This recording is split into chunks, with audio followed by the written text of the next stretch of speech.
E aí, beleza? Sejam muito bem-vindos a mais uma análise aqui no Futebol com Método. E olha, hoje a gente vai desvendar uma ideia que pode mudar completamente o jeito que se enxerga o monitoramento de atletas. A grande sacada é a seguinte: talvez seja a hora de parar de só gerenciar o cansaço e começar de fato a construir a adaptação. Pensa comigo aqui, a rotina do dia a dia. Ela está focada em descobrir se o atleta está pronto para hoje? Ou será que o foco está em como ele está se tornando um atleta melhor para o resto da temporada? A diferença entre essas duas perguntas, ela é gigantesca.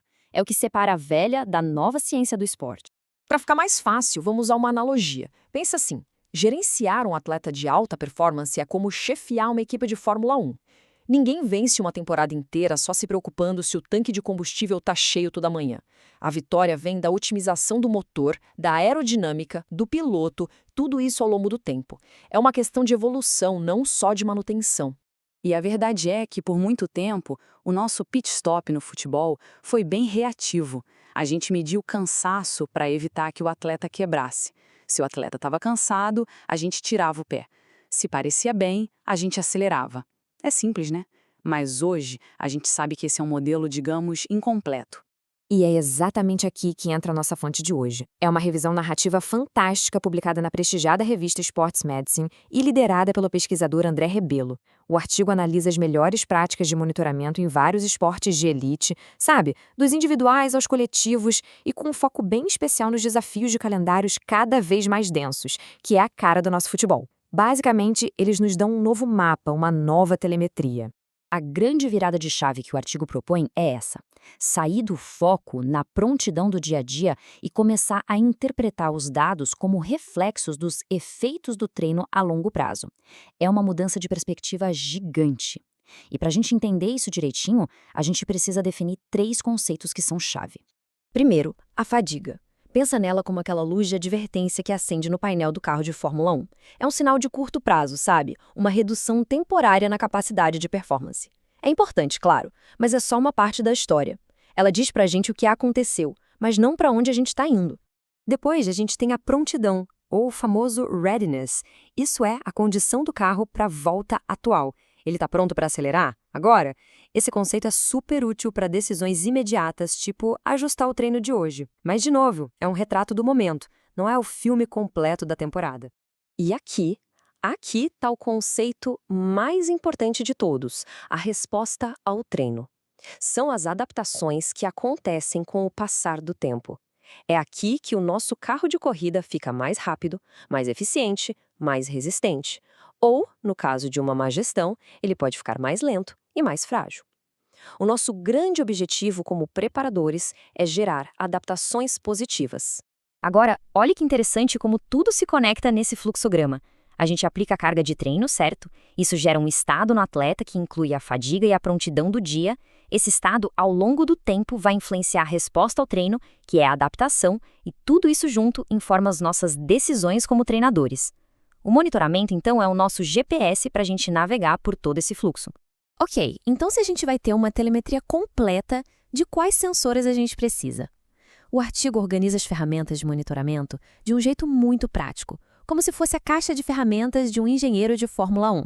Esse painel aqui ilustra brilhantemente os diferentes domínios que a gente pode monitorar. Tem dados de carga externa, interna, neuromusculares, autonômicos, bioquímicos, psicológicos. Mas calma, a ideia não é usar tudo de uma vez. O grande segredo é escolher os sensores certos para a pergunta que a gente quer responder. Dentre as várias opções, o artigo dá um destaque para algumas categorias principais. As ferramentas neuromusculares, como o salto vertical, o famoso CMJ, dão para a gente uma janela para a potência do motor. Os indicadores subjetivos, como os questionários de bem-estar, são como conversar com o piloto, sabe? E os fisiológicos, tipo a variabilidade da frequência cardíaca, medem o estresse no sistema como um todo. Então, como é que a gente escolhe? O artigo sugere um framework que eu achei genial. MAA. Mínimo, adequado e acurado. Ou seja, use o mínimo de testes possível, mas que seja adequado para responder a sua pergunta e que, claro, te dê dados acurados, confiáveis. Chega de coletar dados só por coletar. Agora vem a parte mais legal. Como o chefe da equipe lá na mureta dos boxes, como é que a gente usa essa telemetria toda para tomar decisões estratégicas em tempo real?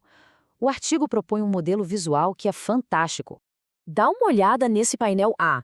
Aqui a gente cruza a carga de treino com o bem-estar subjetivo do atleta. Se a carga está alta e o bem-estar também está, ótimo.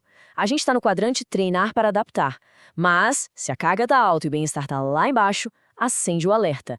É hora de monitorar e ajustar para evitar um problema maior. Agora, vamos para o painel B. Ele cruza a carga com a performance neuromuscular, tipo a altura do salto. Se a carga está alta e a performance continua boa ou até melhora, isso é adaptação positiva. O treino está funcionando. Mas se a carga sobe e a performance cai, aí a gente entra numa queda de performance, o que pode indicar fadiga ou uma má adaptação. E, por fim, o painel C. Ele compara a performance objetiva com o bem-estar subjetivo. O cenário ideal, claro, é o quadrante prontidão alinhada. Mas e se a performance está alta, mas o atleta relata que está se sentindo mal? E isso é uma incompatibilidade. Pode ser um sinal de que ele está compensando, mascarando uma fadiga. E se tudo está baixo, tanto performance quanto bem-estar, aí a gente tem um caso claro de fadiga global. E assim a gente chega na volta final. O que é que essa nova telemetria toda significa para a gente na prática? Qual é a linha de chegada? A vitória, no fim das contas, não está nos dados em si, mas na qualidade das decisões que a gente toma com eles. E essa, para mim, é a mensagem mais poderosa do artigo. Os dados não substituem o olho do treinador, a conversa com o atleta, a experiência de campo. Eles são, na verdade, um sistema de apoio à decisão, uma ferramenta poderosíssima para qualificar a nossa tomada de decisão. Então, o ponto crucial para levar para casa é este. Use os dados para responder como o meu atleta está se adaptando para vencer a temporada. E não só, ele está cansado para o treino de hoje. Essa pequena mudança de foco é o que transforma um mecânico que só checa o tanque em um engenheiro de performance campeão. Bem, ficamos por aqui. Não deixe de enviar essa análise para aquele seu amigo que trabalha com futebol. Siga nosso canal aqui no YouTube e no Spotify. E siga também o preparador físico Túlio Flores. Um grande abraço e até a próxima.